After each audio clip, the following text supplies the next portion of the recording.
आप सभी को जय मसीह की हिंदी बाइबल स्टडी इस चैनल में आपका स्वागत है। आइए मिलकर एक नए विषय को आज हम सीखेंगे और आज हमारा विषय ये है, क्या कलीसिया को अर्थात मसीही भाई बहनों को क्रिसमस मनाना चाहिए या नहीं मनाना चाहिए। इस विषय पर जब हम सीखते हैं तो हम लोग बाइबल के आधार पर इस विषय को हम सीखेंगे। अब अगर ये सवाल हम लोग विश्वासी भाई बहनों के सामने रखेंगे कि क्या क्रिसमस मनाना चाहिए या नहीं मनाना चाहिए, तो हमें दो प्रकार का जवाब मिलेगा। कुछ लोग कहेंगे हाँ हमें मनाना चाहिए, हम लोग दिसंबर महीने की इंतजार करते हैं ताकि क्रिसमस आए, क्रिसमस को मनाए, खुशियों को बांटे। तो इस प्रकार का सोच रखने वाला एक झुंड है। जबकि कुछ लोग इस प्रकार कहेंगे कि हमें क्रिसमस नहीं मनाना चाहिए। तो मैं दोनों पक्ष से आपके सामने कुछ बातों को रखना चाहती हूं और हम ये फैसला लेंगे कि हमें मनाना चाहिए या नहीं मनाना चाहिए। जब हम लोग पवित्र बाइबल को पढ़ते हैं, क्या बाइबल में कहीं भी लोगों ने क्रिसमस मनाया इस प्रकार की घटना को हम देख सकते हैं? या फिर क्या कहीं भी 25 दिसंबर को क्रिसमस है कर लिखा है? या एक और सवाल, क्या वचन में लिखा है कि लोगों ने यीशु मसीह का जन्म का जश्न मनाया? मेरे प्रियो, जब हम लोग वचन देखते हैं, कहीं भी ये लिखा नहीं है कि 25 दिसंबर को यीशु मसीह का जन्म हुआ है। लेकिन इसका मतलब ये नहीं है कि यीशु का जन्म नहीं हुआ। यीशु मसीह मनुष्य का रूप लेकर इस पृथ्वी में कुंवारी मरियम के द्वारा जन्म लिया। यीशु मसीह का जन्म निश्चय हुआ है, लेकिन डेट पवित्र बाइबल में नहीं लिखा गया है। दूसरी बात, जब हम लोग वचन पढ़ते हैं, चेलों के लाइफ में, प्रेरितों के जीवन के द्वारा कहीं भी लिखा गया नहीं है कि चेलों ने या प्रेरितों ने यीशु मसीह का जन्मदिन को मनाया है। तो मेरे प्रियो, बाइबल में हम कहीं भी नहीं देख सकते हैं कि लोगों ने यीशु मसीह का जन्म को मनाया है। तो आज हमारे जीवन में क्या हमें क्रिसमस को मनाना है या नहीं मनाना है? तो ये सवाल जब हमारे सामने आता है तो सबसे पहले हमें अपने आप से ये सवाल पूछना चाहिए, जो क्रिसमस हम मना रहे हैं उसके पीछे का उद्देश्य क्या है? हम क्यों मना रहे हैं? कुछ पॉजिटिव उद्देश्य भी है और कुछ ऐसे ही हम लोग मनाते हैं जिसका कोई फायदा है ही नहीं। तो आइए सबसे पहले मैं अच्छी बातों को आपके सामने रखना चाहती हूं कि क्रिसमस लोग क्यों मनाते हैं, उसका सही उद्देश्य क्या है। मेरे प्रियो, ये ऐसा एक समय है जहां पर हम लोग खुलकर परमेश्वर ने हमें दिया हुआ आनंद और परमेश्वर ने जो नया जीवन हमको दिया, उस बात की गवाही हम लोगों को दे सकते हैं। हमारी खुशियों को हम लोगों के साथ शेयर कर रहे हैं। शेयर करने का तरीका अलग अलग है। हम में से कुछ लोग स्किट करते हैं, कुछ लोग मसीही गीतों पर नाचते हैं, डांस करते हैं। हम में से कुछ लोग कैरल सिंगिंग करते हैं।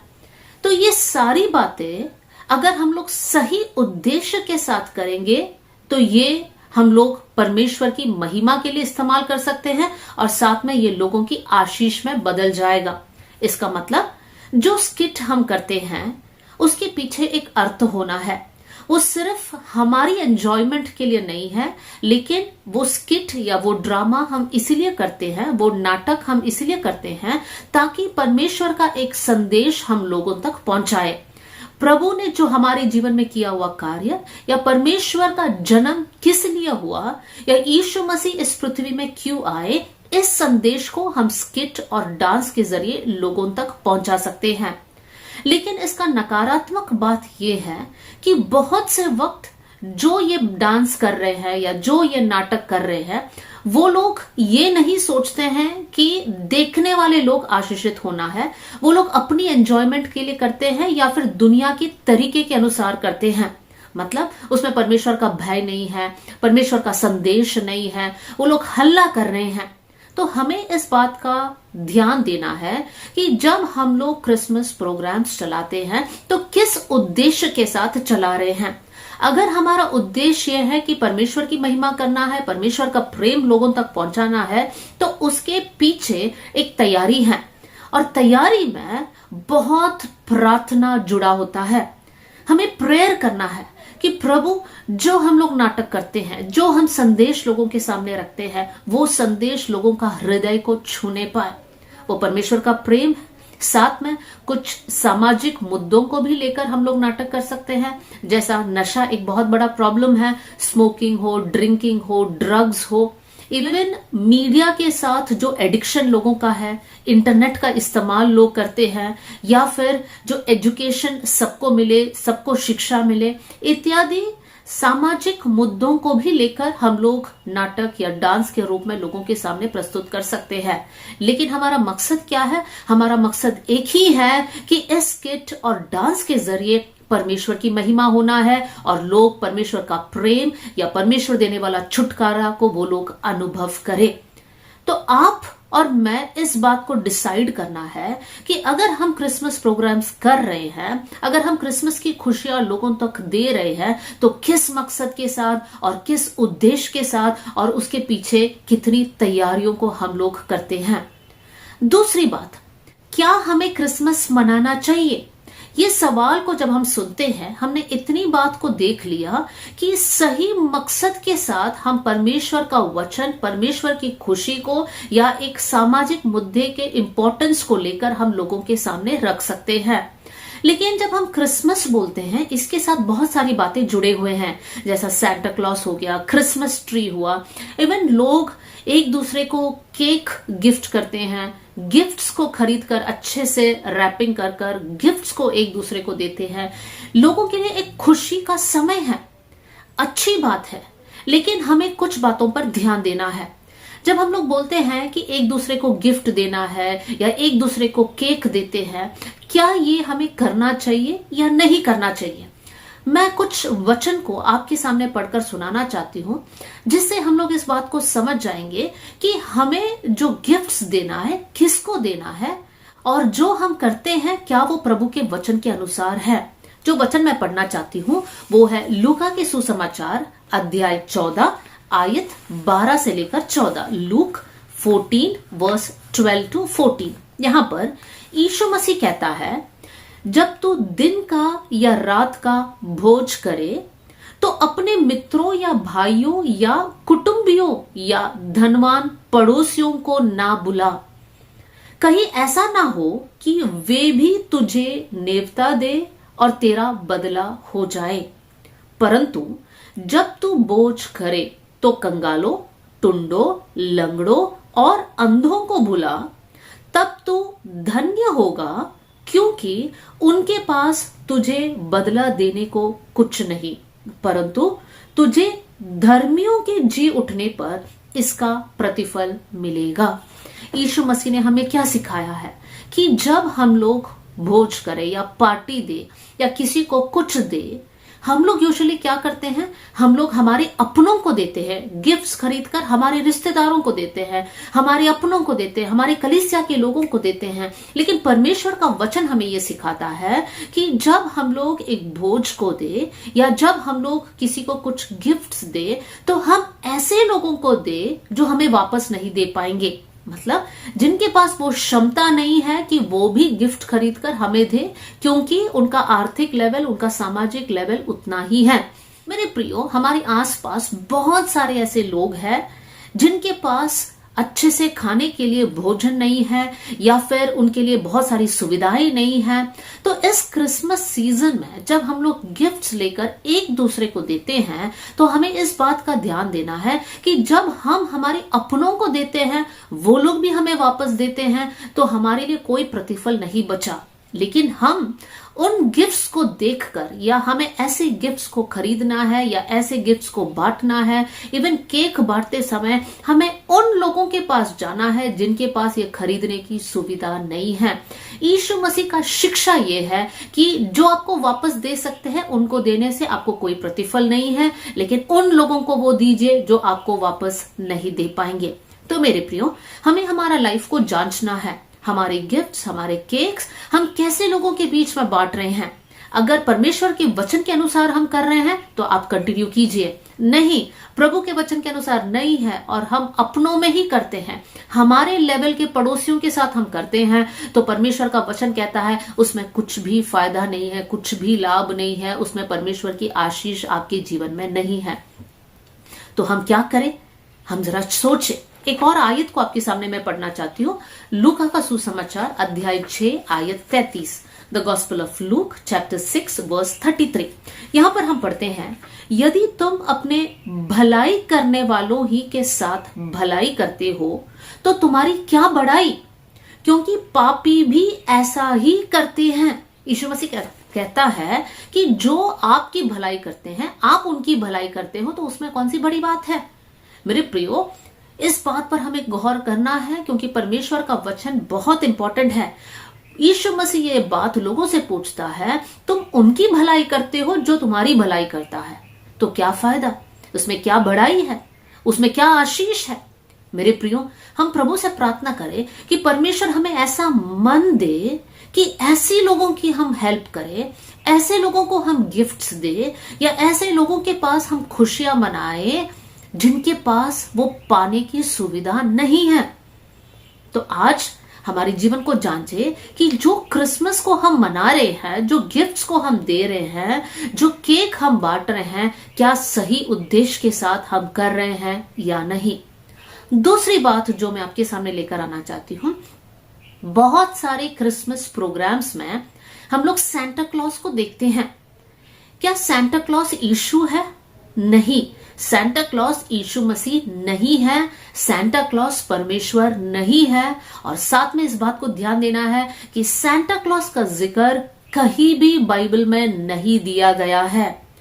तो क्या सांता क्लॉज पर हमें विश्वास करना है या सांता क्लॉज को हमारे प्रोग्राम्स में इन्वॉल्व करना है? मैं कुछ बातों को आपके सामने रखना चाहती हूं। देखिए, सांता क्लॉज के पीछे एक कहानी है कि सांता क्लॉज नॉर्थ पोल से आता है और अपने साथ बच्चों के लिए ढेर सारे गिफ्ट्स लेकर आता है। और जो बच्चे बहुत अच्छे हैं और जिन्होंने अपना लिस्ट को लिखे रखा है कि मुझे ये चाहिए, ये चाहिए, सांता क्लॉज रात को उनके घर में आता है, घर के चिमनी से नीचे उतर कर आता है और उनके क्रिसमस ट्री के नीचे गिफ्ट रख कर जाता है। ये है जो कहानी बच्चों को सुनाया जाता है। और बच्चों का मन रखने के लिए माता पिता स्वयं गिफ्ट खरीदकर उसको अच्छे से रैप कर कर क्रिसमस ट्री के नीचे रख देते हैं। तो अगले दिन सुबह बच्चे उठते हैं और देखते हैं कि ओह, सांता क्लॉज ने हमारे लिए गिफ्ट रखा है। छोटे बच्चों को ये नहीं पता है कि उनके माता पिता ने वो गिफ्ट्स उनके लिए रखा है। अब यही बच्चे जब बड़े होते हैं तो उनको ये समझ आता है कि हमारे मम्मी पापा ने जो सांता क्लॉज के बारे में हमें बताया है कि वैसा कुछ भी नहीं है, वो झूठ था। सांता क्लॉज होता ही नहीं है, हमारे ही पेरेंट्स ने हमारे लिए गिफ्ट रखा था। तो देखिए, अब एक ग्रुप ऑफ जवान बच्चे हैं जो इस बात को समझ रहे हैं कि हमको झूठी शिक्षा दी गई थी। उनको ये बात उनके अंदर पता है कि हमारे मम्मी पापा ने हमसे झूठ बोला, सांता क्लॉज है ही नहीं। तो अब ये बच्चे ये भी सोचेंगे कि जितनी भी बातें हमने बाइबल से सीखा वो भी झूठ है। ऐसे भी कुछ बच्चे सोच सकते हैं। देखिए, हम ये नहीं बच्चों को बोल सकते बेटा हमने जो सांता क्लॉज के बारे में बोला वो झूठ था, लेकिन यीशु मसीह सच है। क्या हम ऐसे हमारे बच्चों को बोल सकते कि हमने आपसे झूठ बोला? तो हमारी गवाही कहाँ है? तो इससे अच्छा यह है कि हम बच्चों के मन में झूठ को ना बोए और ना हमारी जुबान से हम झूठ बोले। हम बच्चों को ये ना सिखाए कि सांता क्लॉज गिफ्ट्स लेकर आता है या फिर सांता क्लॉज रात को उतर कर आता है, हमारे घर में आता है, इत्यादि कोई भी बात हम बच्चों को ना सिखाएं, क्योंकि हम झूठी बातें बच्चों के जीवन में बो रहे हैं। हम साथ में झूठ बोल रहे हैं।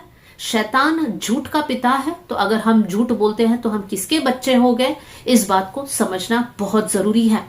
हम बच्चों को क्या सिखाएं? जो वचन में लिखा है वो सारी बातें हम बच्चों को सिखा सकते हैं। यीशु मसीह का जन्म कैसे हुआ, कहाँ हुआ, कैसी परिस्थितियों में हुआ, यीशु मसीह के जन्म के समय कौन आया देखने के लिए, और साथ में यीशु बड़ा होकर क्या क्या किया, यीशु मसीह की सेवा किस प्रकार हुआ, ये सारी बातें जो बाइबल में लिखा हुआ है वो शिक्षा हम लोग बच्चों को दे।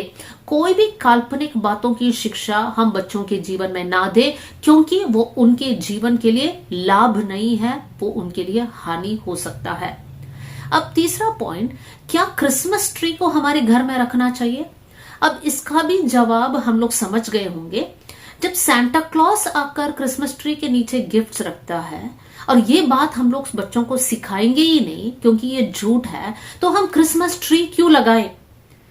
हम एक सवाल अपने आप से पूछे, हम क्यों लगाते हैं क्रिसमस ट्री?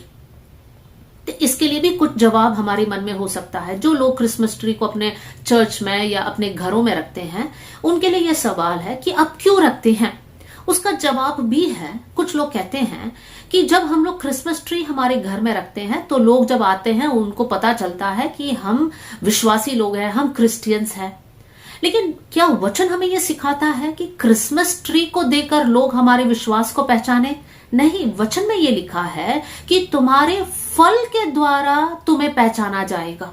मेरे प्रियो, हमारा स्वभाव, हमारा चरित्र, हमारा लेन देन, हमारा जीने का तरीके के द्वारा लोग इस बात को पहचानना चाहिए कि हम प्रभु यीशु मसीह के संतान हैं, ना कि क्रिसमस ट्री के द्वारा। दूसरी बात जो लोग कहते हैं वो ये है कि सभी लोग रखते हैं तो हम क्यों ना रखें। ठीक है, अच्छा जवाब है, सब लोग करते हैं इसलिए हम कर रहे हैं। लेकिन एक बात है कि वो क्रिसमस ट्री लगाने के पीछे कितना मेहनत आपने लगाया, कितना समय आपने उसमें इन्वेस्ट किया, कितना पैसे लगाकर आपने खरीद लिया, उसके बाद उस क्रिसमस ट्री को समेट कर रखना है अगले साल के लिए, या फिर उसको डिस्कार्ड करना है और अगले साल फिर दोबारा खरीदना है। कितना पैसे हम इन्वेस्ट कर रहे हैं ऐसी बात के लिए जिसमें कोई लाभ है ही नहीं। क्रिसमस का सीजन सिर्फ सांता क्लॉस और क्रिसमस ट्री नहीं है।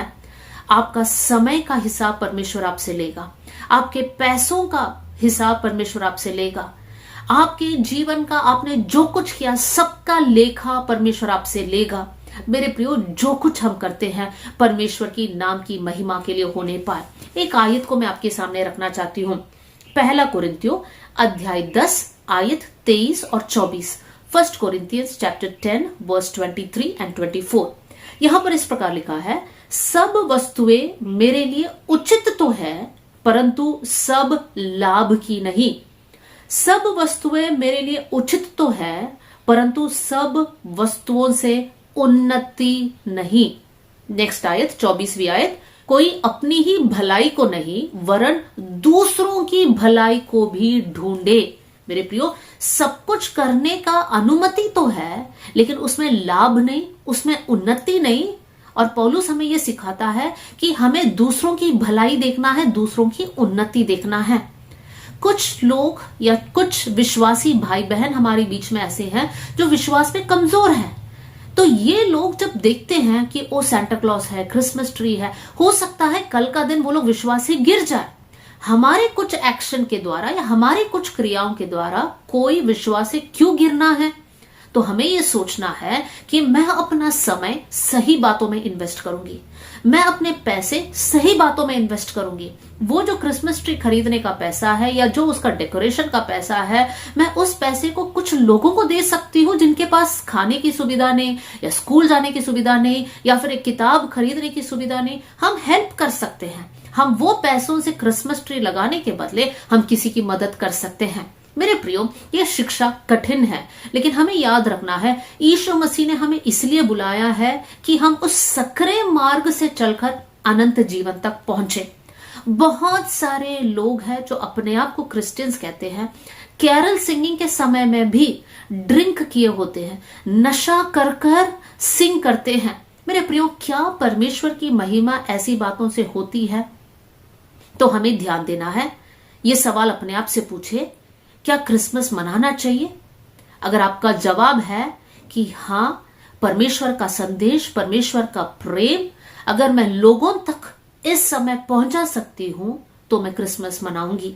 अगर नहीं करूंगी या नहीं कर सकती हूं सिर्फ मेरी एंजॉयमेंट के लिए, कुछ हल्ला करने के लिए, कुछ इंस्टाग्राम या यूट्यूब में डालकर कुछ फोटोज में लाइक्स और कमेंट्स पाने के लिए है, तो मैं नहीं करूंगी। तो आपको डिसाइड करना है कि आप क्या कर रहे हैं। मेरे प्रियो, यीशु मसीह इस पृथ्वी में इसलिए आया ताकि वो अपना प्राण को कुर्बान करे और ताकि जो कोई यीशु पर विश्वास करे वो अपने पापों से उद्धार पाए और अनंत जीवन पाए। यीशु मसीह हमारे बीच में इसलिए है ताकि परमेश्वर का कार्य हमारे जीवन में हो और हमारे जीवन के द्वारा दूसरों के लाइफ में हो। हम इस बात को बहुत गंभीरता के साथ ले, अपने लाइफ को हम चेक करें। हम जो कर रहे हैं उसमें परमेश्वर की महिमा है? हम जो कर रहे हैं क्या उसमें लोगों की भलाई है? इन बातों पर ध्यान देते हुए हम लोग इस क्रिसमस सीजन में प्रवेश करें। प्रभु आप सबको बहुत आशीष दे। जय मसीह की।